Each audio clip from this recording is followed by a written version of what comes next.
Robert, welcome. Thank you for joining us tonight, and thank you for wearing your gongs. We've just established off air that we served alongside one another in Operation Astute and didn't get to meet then, so well met.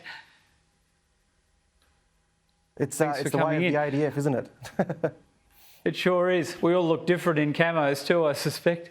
But look, Robert, congratulations on Queensland's commemoration. You've pretty much got ops normal there, it seems. You've got the street march dawn services, and I noticed even the Shell Green commemoration cricket matches on as usual.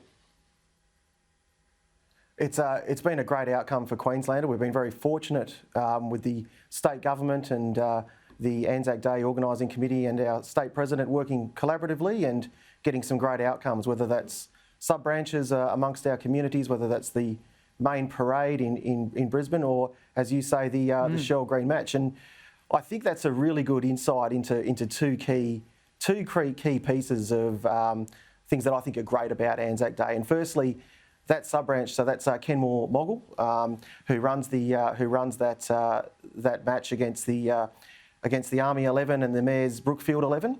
But it goes back to the evacuation on the Gallipoli Peninsula, and which combines that sort of Australian sort of ingenuity and larrikinism together to put on a cricket match to mask a withdrawal. So I think it's just a great sort of kickback to that Anzac tradition and who Australians really are. Absolutely. Now, Robert, you're right on the front line of providing support to veterans. I know you do an epic number of DVA claims per year through RSL Queensland in the order of 5,000, I think we discussed. And I can speak from experience. You've reached out to help a veteran family in Tasmania, way off your beat. So what's your reaction this week to the announcement about the Royal Commission? What's the upside and what are the risk factors that you can see? Well, RSL Queensland, Catherine's been advocating for action. And so now we actually have a decision and we've got a way forward, which is of great benefit to the veteran community. And I go back to your analogy you detailed a few weeks ago. If it takes a village to raise a child, it takes a country to support a veteran, or words to that effect. And I sort of reflected on that in this, trying to understand the benefits and potentially the risks. For me, it gives us an opportunity to really make a concerted change to the veteran support ecosystem. And the risk is that we actually just try and do a bit of a window dressing around the sides. And so I think if I go back to your analogy on the village, to raise a child, that village changes over time. The needs of the child change over time. Potentially those players that were doing great work and well connected and interconnected and consistent may have fundamentally evolved and changed and maybe disconnected. And whilst the majority of those children in that village, as ADF members do, transition and grow and evolve post-service really effectively, maybe we need to look at that support ecosystem and really get to understand it in detail to see where those gaps might be. You may have a social service provider in that village that's actually grown and evolved and been research-led and capable to support the whole village, but hasn't necessarily been able to do so.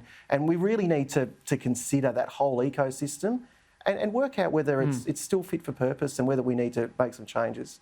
And with that as well, Catherine, I think we should all be... Sorry. No, go right ahead.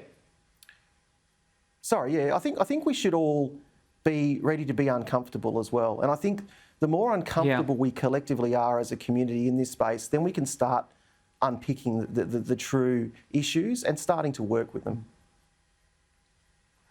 Now, there's a couple of things that I just want to run past you. One is the proliferation of ex-service organisations. You and I are both proud members of RSL, and I know I'm third generation in that category, but the younger diggers, the younger veterans of these recent conflicts that I just talked to John Blaxland about are not signing up, are they? And you've got terrific links to the brigades and ADF regular components in Queensland.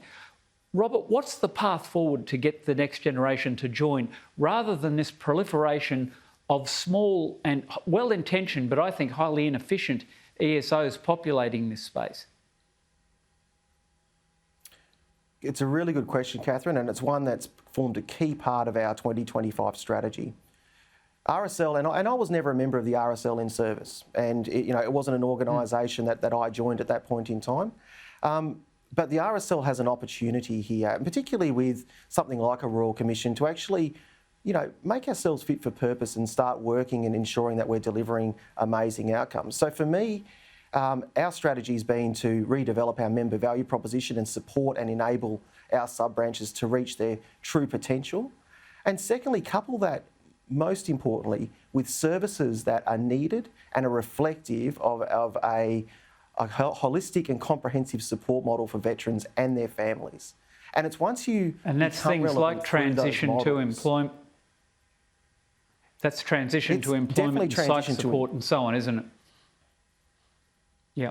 Absolutely, but I also think it's about engaging earlier, and you reflected on our support to the brigades. We really want to be a part of that space before potential decline in quality of life occurs post-service, so that we can be that enabler to improve that quality of life. Indeed. And look, Robert, just quickly in closing, the proliferation of legislation in this space is of some concern too, as someone who's doing some advocacy and providing some legal advice in this area. We've just got too many acts covering the field, don't you think? Is that something we could be looking at the Commonwealth perhaps legislating to streamline that? It's a really good call, and it was called out in the Productivity Commission reports as well as contributing to the clunkiness of that ecosystem and the difficulty to navigate.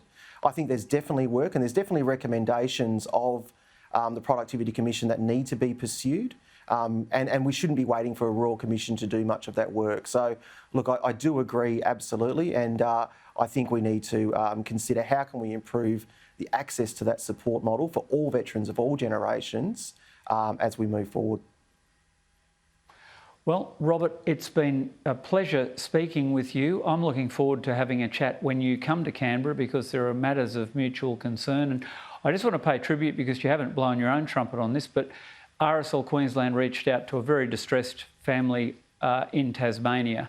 I want that to be acknowledged, that a family suffering. They'd lost their own son who had taken his own life, a very distinguished Afghan veteran, and you took the effort to reach out when the local RSL wasn't strong and well enough funded to help, and want to thank you for that on behalf of that family who've chosen to remain nameless. But Robert, thanks for your great work. All the best for your commemorations on Sunday. May you enjoy the camaraderie of some mates, and we'll talk soon. Thank you for your time.